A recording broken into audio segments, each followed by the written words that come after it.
Hei, minun nimi on Toikkasen Petri. Käydään tässä läpi lyhyesti ohjeita tulkkausyhteenvetoihin ja matkakorvauksiin. Tulkkausyhteenvedosta ensinnäkin niin täytetään kaikki tiedot aina huolellisesti. Ja kilometrit, matka-ajat, matkaliput, päivärahat, ne pitää myös merkitä siihen tulkkausyhteenveto lomakkeelle, myös silloin kun sinulla on matkalasku laadittuna. Ja viimeiselle sivulle niin merkitään sitten yhteissummat. Ne on hyvä merkitä, niin tulee silloin palkka ja laskutus oikein. Paikan päällä tehtävissä tulkkauksissa miniveloitus on aina 1 tunti ja puhelintulkkauksista puoli tuntia. Nämähän tulee myös, jos tulkkaus peruuntuu jostain syystä, sitä ei peruta riittävän ajoissa. Ja tuntipyöristykset tehdään aina seuraavaan puoleen tuntiin. Eli jos on vaikka tunti 10 minuuttia, niin se pyöristetään 1 tuntia 30 minuuttia, eli 1,5 tuntia. Tässä sitten esimerkki täyttämisestä. Aluksi täytetään tietysti perustiedot, oma nimi ja kuukausi ja vuosi. Ja sitten aletaan täyttämään päivämäärä, kieli, tulkkauspaikka ja viranomainen. Ja otetaan sitten viranomaiselta tietysti kuittaus tulkkauksen päätyttyä. Ja sitten paikallisliikenteen lippuhinnat niin täytetään sinne myös viimeiselle riville, jos niitä on.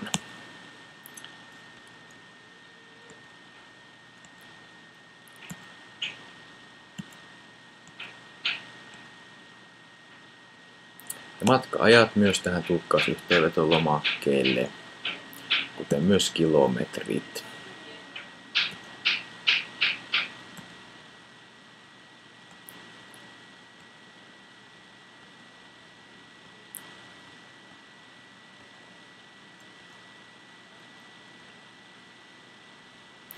Näin. Ja sitten jos on vaikka bussilippuja, niin sinne viimeiselle riville taas kerran. Ja lopuksi tosiaan viimeiselle riville niin merkitään nämä yhteissummat laskutusta ja palkanmaksua ja korvauksia maksamista varten. Tämä usein unohtuu, niin sen takia tässä nyt korostan sitä, että muistetaan täyttää se viimeinen rivi.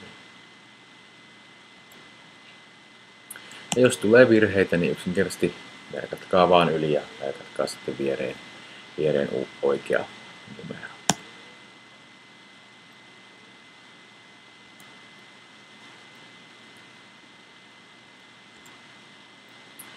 Kaupungin sisäistä liikenteestä koskien Jyväskylää ja Tamperetta niin ei tarvitse toimittaa kuitteja.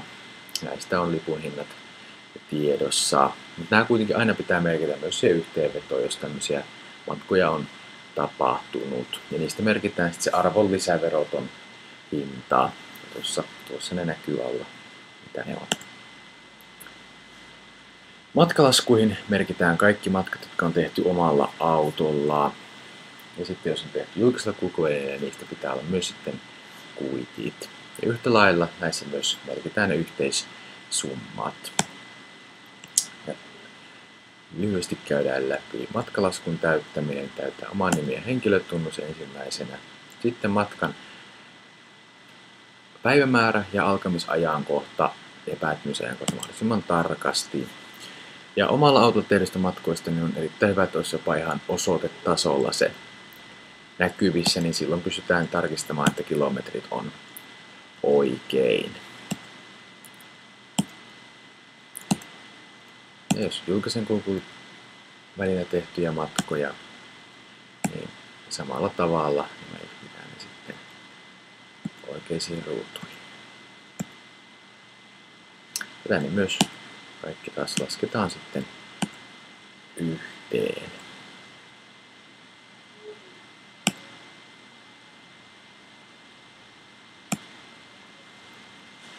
Ja allekirjoitus viimeisenä on hyvä muistaa.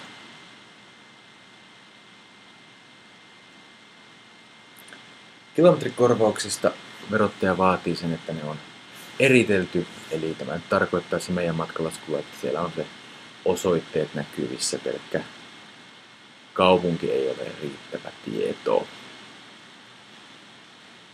Jos sinulla on joku oma matkapäiväkirja tai ajopäiväkirja, niin sitäkin voi käyttää. Toimita sitten se aina yhteenvetolappujen mukana meille päin.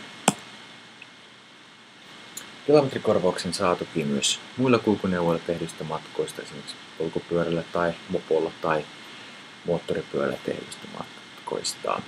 Ja tuossa 2012 korvaukset löytyy tuolta Veronmaksajien keskusliiton sivuilta kätevästi. Matka-ajan palkka usein aiheuttaa hämmennystä. Miten se lasketaan? Se lasketaan niin, että ensinnäkin pitää olla kotikaupungin ulkopuolelle suuntautunut matka, muuten sitä ei tule. Ja mistä se alkaa? Se alkaa heti kotiovelta ja päättyy kotiovelle.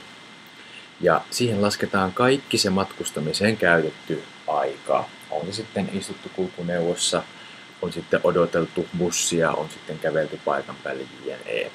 Kaikki se aika lasketaan matka-aikaa. Mutta sitä aikaa, mitä käytetään siihen varsinaiseen tulkkaustilanteeseen, niin se ei kuulu matka-aikaan. Päivärahaa saa sitten myös näistä kotikaupan ulkopuolelle suuntautuvista tulkkausmatkoista. Ja siellä minimiraja on se 6 tuntia, eli silloin 6-8 tuntia niin saa ateriakorvauksen, niin sitten yli 8 tuntia tulee puolipäivärahaa, ja jos on yli 12 tuntia, niin koko päivä rahaa. Eli kaiken kaikkiaan siis kotikaupan ulkopuolista matkoista voi saada sekä matka-ajan palkkaa että päivärahaa ja ateria tai ateriakorvausta. Jos matkan aikana tarjotaan ateriaa, esimerkiksi asiakas tarjoaa tai tilaisuuteen liittyy ateria, niin se vähentää päivärahan määrää 50%. Ja pysäköintikuluja ei tietysti ohjeen mukaisesti korvata missään tilanteessa. Leiripäivät on sitten ihan oma asiansa. Leiripäiviltä tulee könttäkorvaus, joka koskee kaikkia,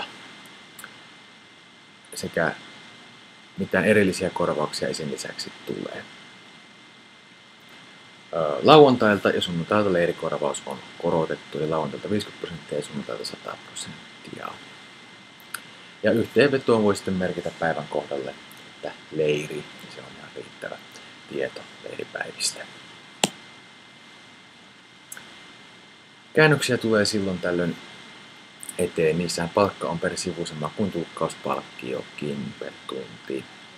Ja näistä tehdyistä käännöksistä niin tieto minulle petri.toikkanen@ethernet.fi, ja siihen olisi hyvä laittaa, että mikä on loppukäyttäjäorganisaatio, käännöksen aihe ja sisältö, käännettyjen sivujen määrä tietysti, ja sitten käännöskieli, jotkut kun kääntävät useampaa kieltä myös.